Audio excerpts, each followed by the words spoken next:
Tonight we have an App State basketball recap, App State baseball season preview, and NBA talk, all right here, right now on Sports Bar.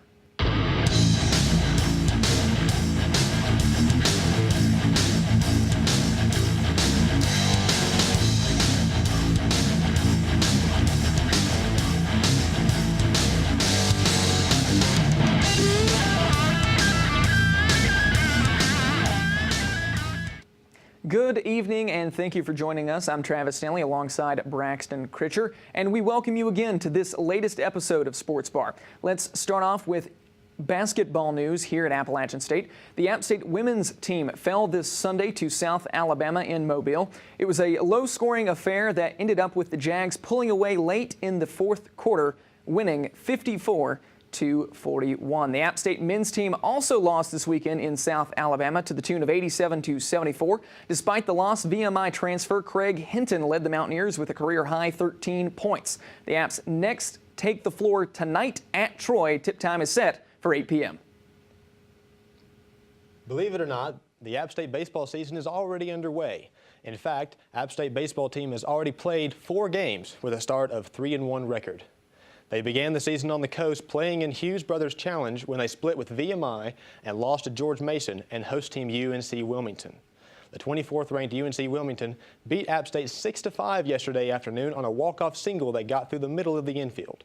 The Mountaineers had led the game 5-3 with 3 unearned runs going into the final frame, but could not hold off the fearsome Seahawk offense. The Mountaineers will begin a weekend series this Friday against Gardner-Webb before traveling to Columbia to face off against South Carolina next Tuesday. For the rest of the season, though, the Mountaineers and head coach Kermit Smith will try and improve on last year's 9-21 Sun Belt Conference record. The new leadoff hitter and freshman Caleb Grubbs finished the weekend leading the team in batting average with a .908 mark.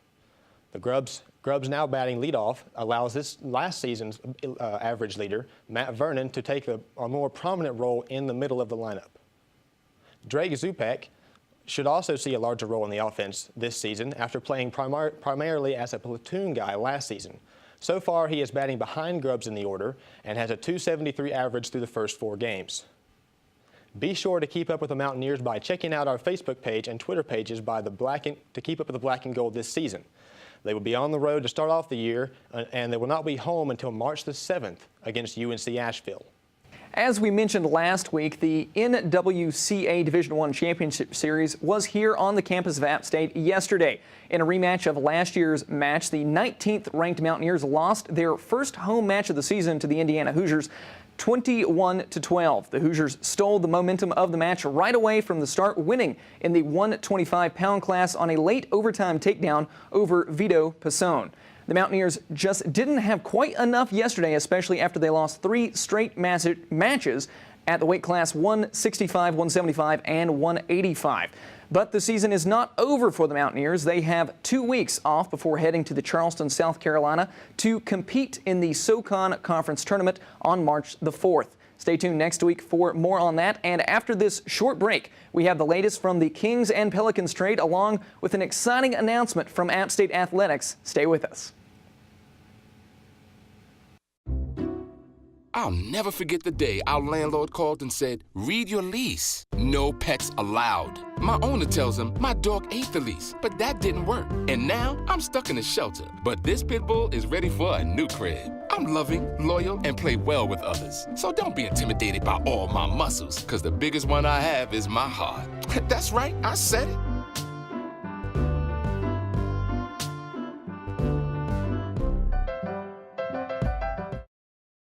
Welcome back to Sports Bar. In breaking news here on campus this morning, the App State Athletics football team announced that they will be playing the UNC Tar Heels later in a few years. The first game here on campus will be in 2022, sandwiched by 2 away stints for the Mountaineers when they play at the Tar Heels in Chapel Hill. Stay tuned for more on that in the next coming episodes. Our own Samantha Moore interviewed the Special Olympics bowling squad from right here in Boone. Their event is this coming Thursday, which is the Polar Plunge that helps raise money for the event throughout the year. Check out what they had to say when asked about what it's like to coach for the Special Olympics. Well, we start next Tuesday. Anybody is welcome to come and volunteer. Tuesday from about 3:30 to 5.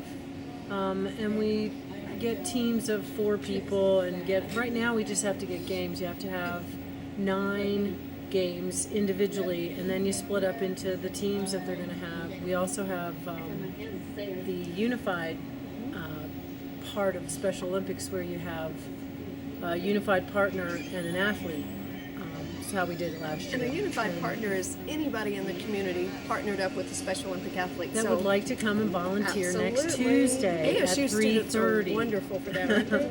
So they do their practices here, and then typically they'll go to an invitational before the state level event, or have some level of competition before they go to state level, and then the state is a 3-day weekend, so they're bowling on a Friday, Saturday, and Sunday.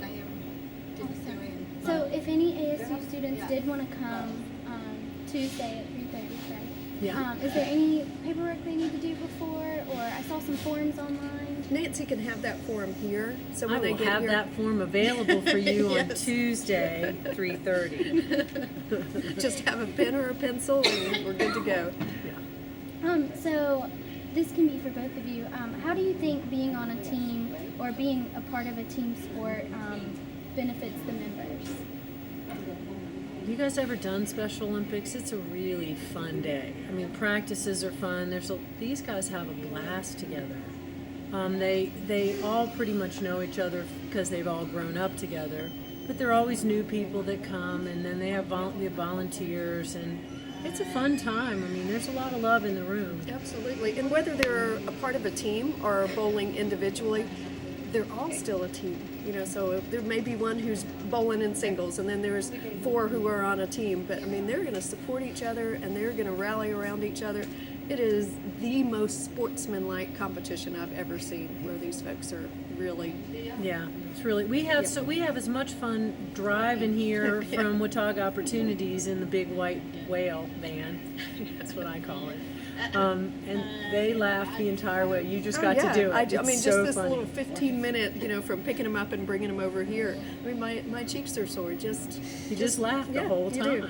You Yeah, do. It's really great. And that's just a good plug for volunteering. I mean, I can be having, just not the best day, and then I've got a practice coming up, and as soon as that practice hits, everything else is gone. And Hard to be in a bad mood. it is, absolutely. Welcome back to Sports Bar. Shortly after the NBA All-Star Weekend wrapped things up last night, perhaps the biggest news at the event was made when Sacramento Kings big man DeMarcus Cousins was traded along with Omar Caspi to the host team of the All-Star Weekend, the New Orleans Pelicans. The Kings received Tyreek Evans, Langston Galloway, Buddy Hield, and a projected first-round draft pick in the trade. The news comes after the Kings organization assured Cousins that he would not be traded, and they were reportedly amid talks of a contract extension with Cousins. Instead, the organization agreed with this deal with the Pelicans, who currently are a game and a half behind the Kings and 2.5 games out of the playoffs in the Western Conference.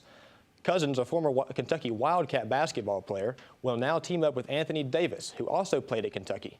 While the two were not on the Wildcats at the same time, Kentucky coach John Calipari said earlier this morning that both players are 2 people who truly want to win, and he looks forward to seeing how they play together.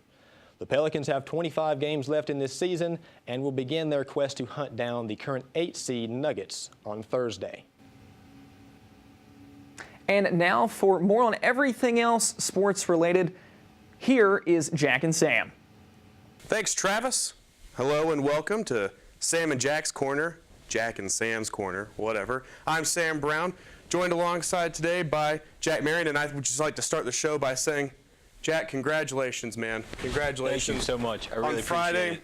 Jack's sister gave birth to Jack's first nephew, Tito Tito Ollivander Tito. Marion. He was born Friday at 10:12 p.m., weighed in at 11 pounds, 10 ounces. 12 pounds. 12 pounds, 10 ounces. Yeesh. Pretty big baby. Pretty Oh, big baby. yeah, pretty big baby. Yeah, he gets it from his mother. Well, okay. You said it, not me. Anyway, we're going to get right into things here today. Last week, we were talking about what's really been a hot-button topic between me and Jack, something we argue about quite frequently. Who's the greatest quarterback of all time? Well, since I went with Tom Brady and Jack went with pretty much anybody else just to spite me, we decided to take it to the streets and poll App Nation, find out what the students here on campus had to say about it. So, without any further ado, take it away, Sam. All right, we're out here on Aps campus today, and we're going to find out the answer to this question that's been ailing Jack and I for so long, who the greatest quarterback of all time is. And I really do believe that the people of Appalachian will help me prevail in this argument. I don't think Jack actually stands a chance. Jack? I think I have the greatest. Yeah, Jack doesn't stand a chance. So, without further ado, let's get this thing started. All right, so I'm here with Ellen and Kyle, and we have one question for you today. Who is the greatest quarterback of all time? I hate Tom Brady. I don't want to say it. So you hate Tom Brady. So in your opinion, who would be the greatest quarterback? Also biased. I'm going to say Dan Marino. Dan Marino. Great answer. Great answer. I don't know too many quarterbacks, so I'm going to say Kirk Cousins. Kirk Cousins. Well, I didn't know we were interviewing a comedian, apparently, so that's great. Good answer. Thank you guys so much. Who's the greatest quarterback of all time?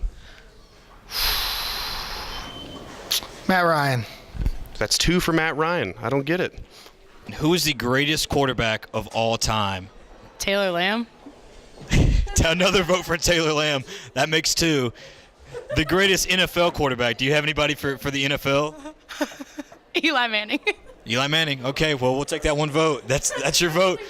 That's only one for Eli. Sorry. No one has voted for Eli. Well, he's terrible, so I don't see why they would.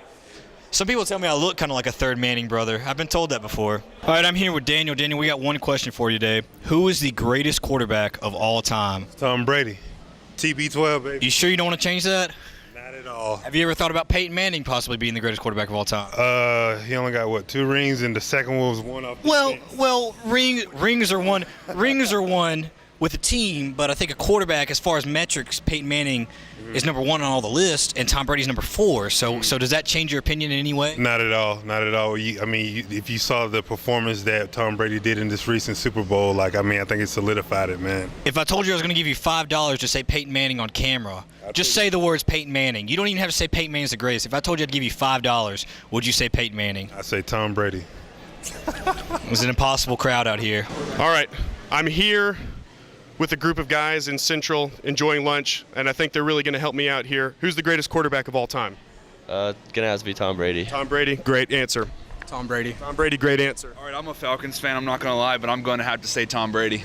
Tom Brady, from the guy in the Tennessee shirt. Nice. Manning, but it's Tom Brady. I'm sorry. Tom Brady without a doubt. 4 for 4. Jack, that's the nail in the coffin. Thank you. Well, we spoke to the people, and the people answered, and what we learned today is that nobody knows anything about football.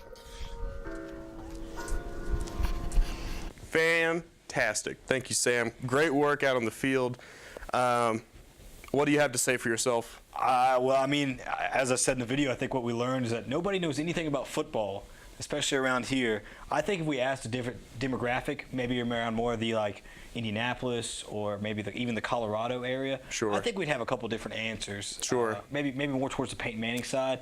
Usually football is more watched out there than it is around here. I think if you asked anywhere, anyone would have their specific takes on it. Say, for instance, the northeastern part of our country, I think might sympathize with me, maybe just a little bit. I don't know. We did have some strange answers in there, skewed the data a little bit. Very much so. I think a lot of people took it as a joke. I'm not really sure Eli Manning is going to show up on many people's greatest quarterbacks of all time. I doubt Kirk Cousins will either. Or Kirk Cousins. And don't get me wrong, they're not bad quarterbacks in their own right, but I would say I think we can both agree, which we don't often, I think we can both agree that neither one of them should be regarded as the best quarterbacks of all time. Well, I'll still hold by what I believe, that Peyton Manning is better than Tom Brady, and that the stats show for that. He might not have as many rings, but he has the better stats. He did it with different coaches as far as the rings he does have, and he's a 5-time MVP. So I'll still hold true to that. You're still going to hold true to that? Yeah, pretty much. I think personally, when you look at quarterbacks, the quarterback is the leader of a team. The quarterback leads a team. If you don't have a quarterback, you don't have a team. So I think in that regard, championships has to be a metric taken into account. Well, I'm just going to have to disagree with you on that one. And, people might think that just because they hear the name Tom Brady a lot, they think, oh, he must be the best, but that's not true. Well, they heard Peyton Manning a lot when Peyton Manning was playing, didn't Well, they? yeah, when he was They hear successful. Dan Marino a lot, But you don't hear they? Tom Brady a lot nowadays. I mean, that's Well, all sure. everybody seems to talk about is Tom Brady. For Plus, good reason. We can't forget about his different scandals. Peyton never had a scandal. Tom Brady had at least one, maybe two. His second one being when the Patriots filmed other teams' locker rooms. Okay. Well, I will agree with you that while his morals may be in question, I don't think his sheer capabilities on the football field should be in question. I just cannot say that the greatest of all time is someone that wears Uggs. That just goes against every belief I've ever had. Uggs? Uggs. The boots? Yes, Tom Brady wears Uggs. I get that, but you've separated half of your audience. I'm assuming you guys wear Uggs. I don't know that for a fact. Most men don't. Well, okay. I won't argue with you there. I think we'll agree that most can't. men don't wear Uggs. Most men don't wear Uggs. But we'll also agree that Tom Brady is the greatest quarterback of We all will not time. agree on that. We That's will all the time we differ on have that. on Jack and Sam's Corner today. I'd like to thank you all for stopping in. And with that, Jack, it's been a pleasure. Nope, sorry. Right back to you, Travis. That's all the time we have this week on Sports Bar, but thank you again for joining us. Be sure to like us on Facebook and follow us on Twitter for all the updates on everything sports. For some of the topics we didn't get to tonight, check out our Facebook page for some articles that you can read about local sports, professional sports, and even more about that as well. They're written by our own App State students. This has been Sports Bar. Tune in next week at the same time, same place for All News Sports Bar. For Travis Stanley, I'm Braxton Critcher. Good night.